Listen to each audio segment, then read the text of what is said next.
Right, in hydrostatics, we are going to be looking at 4 different scenarios of how to calculate the force on submerged objects.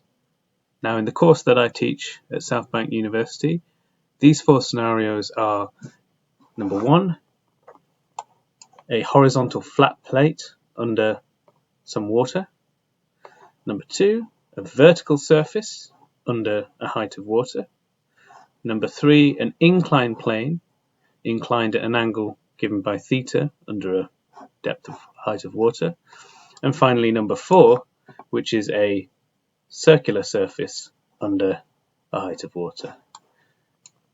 So the prerequisites for these hydrostatics problems would be Pascal's law, understanding the hydrostatic pressure equation, and then the integration of pressure to give you hydrostatic force. Now, there are within these 4 different scenarios, the first is the most straightforward. A horizontal flat plate under a height of water.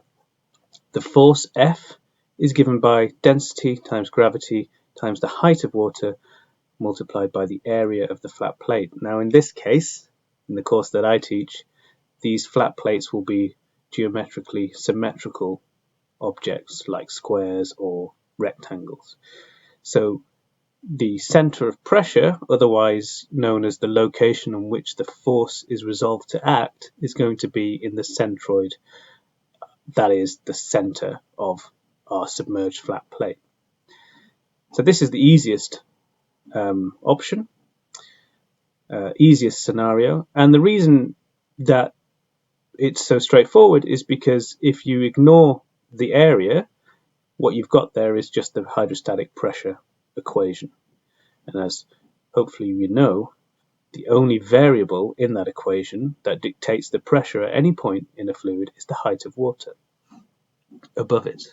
So that's number 1, and we can remember it's this equation.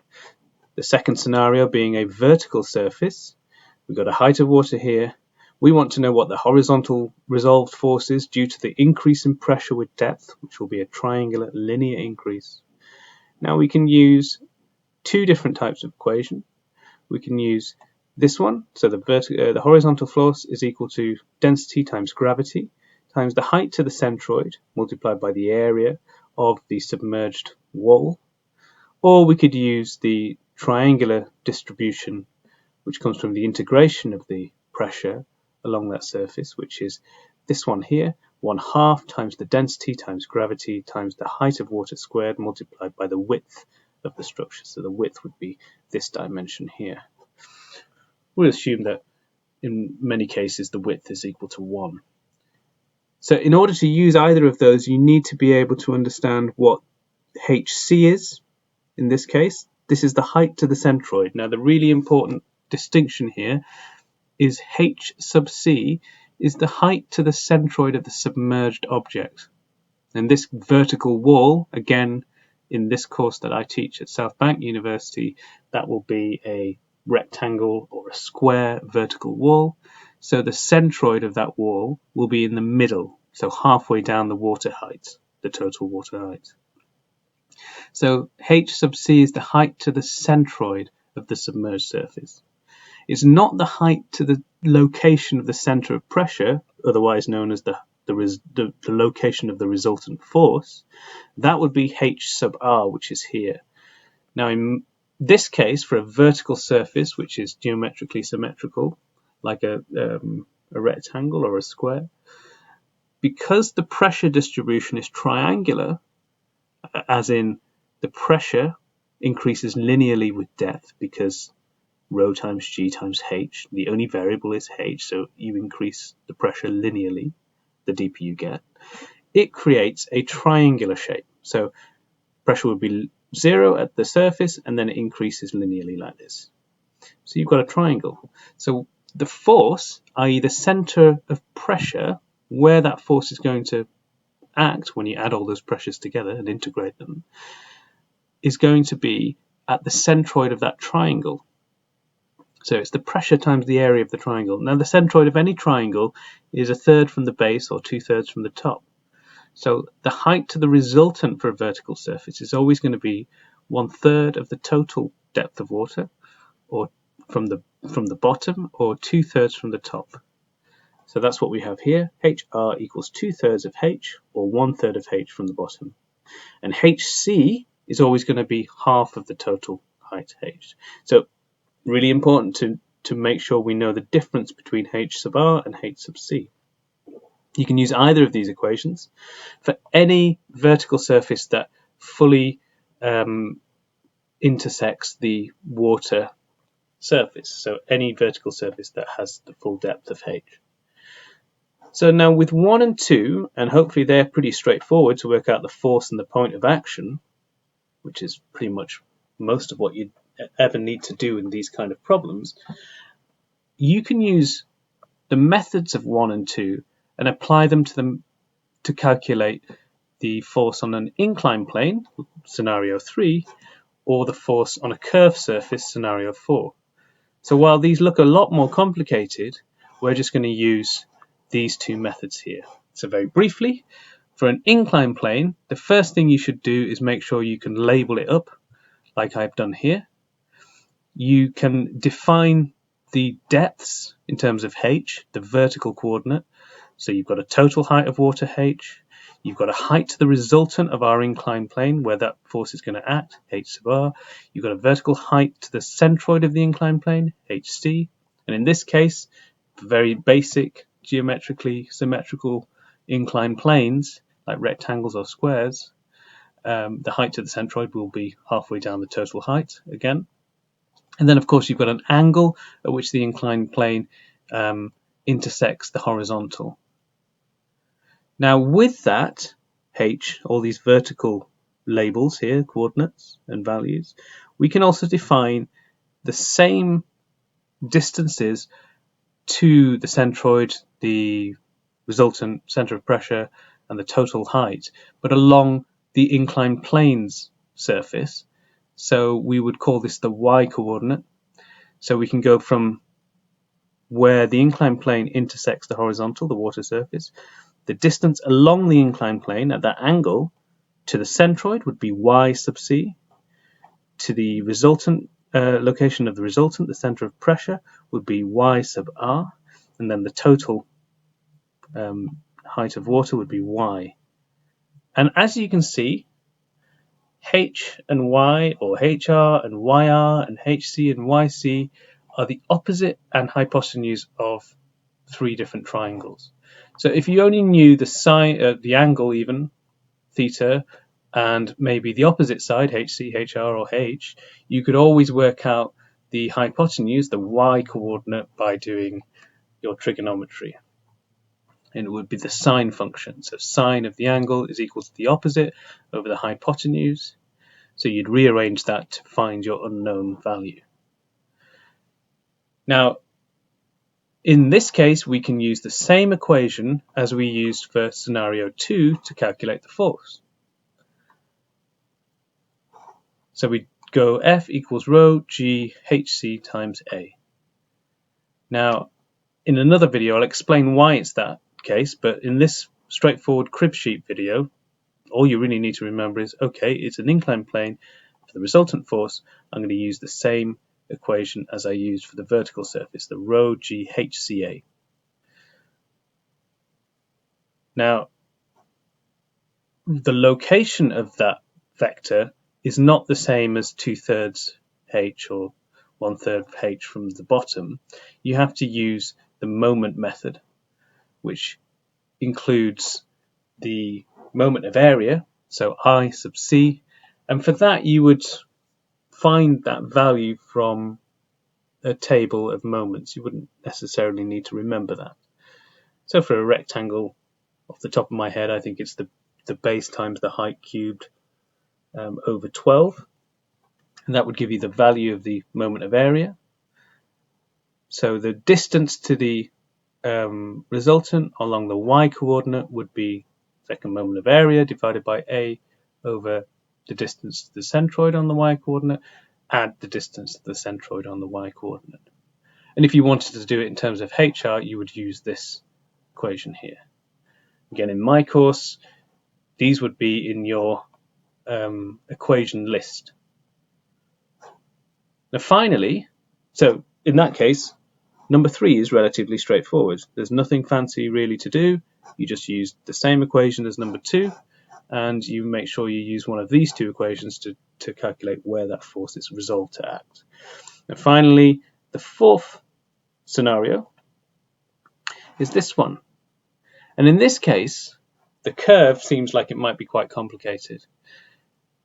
But rather than make it complicated, we can turn it into a problem which uses both scenario 1's method and scenario 2's method to calculate the force on the curve. And what you need to do is you need to draw what's called a free body projection. What we're trying to do here is we're trying to bound the volume or all the water or the fluid that is in contact with the surface of this curve. So there are 3 components to this tank, let's say. There's the vertical surface here, which we could calculate the force on that component using either of these equations. There's the horizontal surface here, which we can use this equation. And then there's this curve, which I've isolated. And to calculate the force on that, I'm going to use this one and this equation. And to do that, I will draw a line where the curve becomes horizontal, a dashed line coming up, and that line terminates where a dashed line comes out from where the curve becomes vertical, horizontally like this. And by drawing that shape, that quadrant of a circle in this case, I have bounded the volume of fluid that is in contact with the curve. So I've got a volume of fluid here which is in contact with the curve, which will apply a weight to the curve, this vector here, weight. And I've also got a horizontal force which is going to act along this vertical surface as it would do in this problem, which I'm going to call F2. And I've got a vertical force which is similar to this problem acting along this horizontal surface called F1. Now, of course, those dashed lines are not real surfaces, but we can still define them and we can still calculate the forces acting across them. And that goes down back to Pascal's law. So if I've got F1 and W and F2, I will want to resolve those two different directions of forces into a single resultant vector. So what we can do is we can say, look, well, for F1, it's going to be rho g h a, like scenario 1. So that's going to act in the middle, and it's going to be whatever this height of water is here, multiplied by the area of this length here, multiplied by how much width you have. Now, in the course that I teach, I will always do either semicircles or quarter circles. So this width here and this height here will be the radius of a circle. So F1 is rho g h a. The weight of this volume of fluid here is going to be the area of that wedge, that quarter circle, multiplied by how much depth we have or width into the page. So we do rho times g times the volume, which would be rho times g times the width, b, multiplied by the area.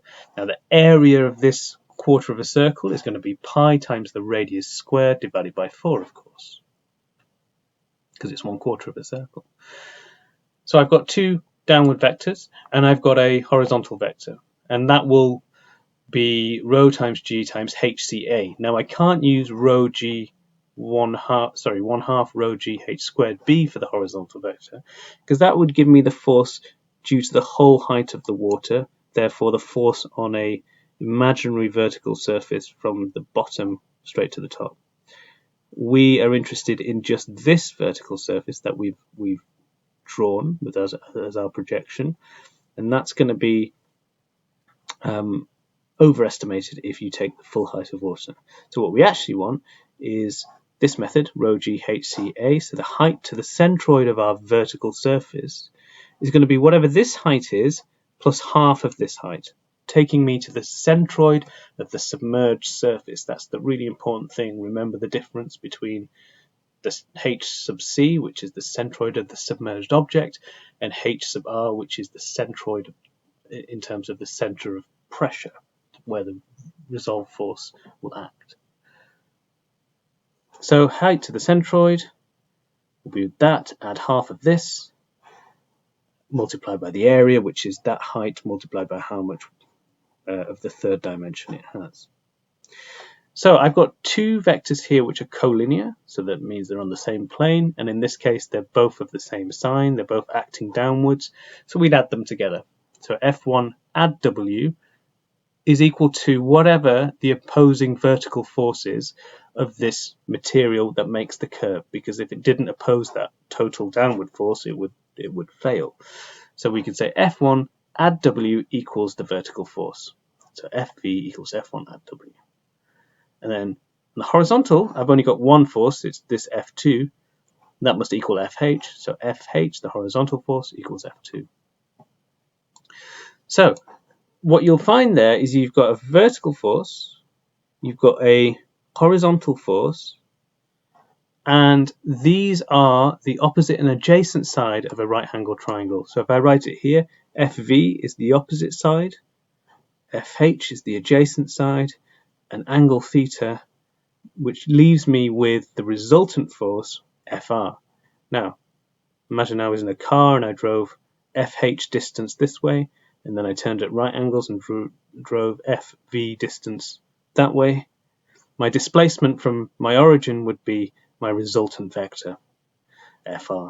So we know this one, we know this one, but we don't know this one, so we can do some Pythagoras theorem.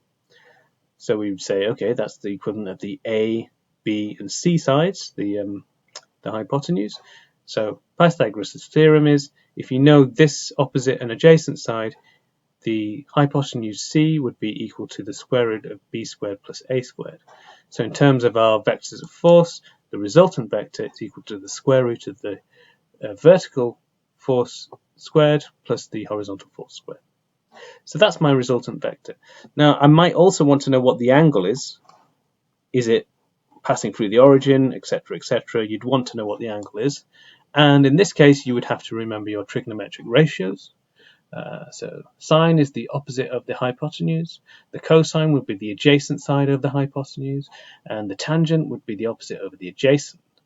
So I need the tangent, tan. So tan theta is equal to the opposite side, FV, divided by the adjacent side, FH. So FV divided by FH gives me the tan theta. So actually that doesn't give me the angle. To get the angle, I'd need to do the inverse tan of this ratio. So inverse tan to the minus 1, FV over FH. That would give me the angle at which FR is respect to this horizontal.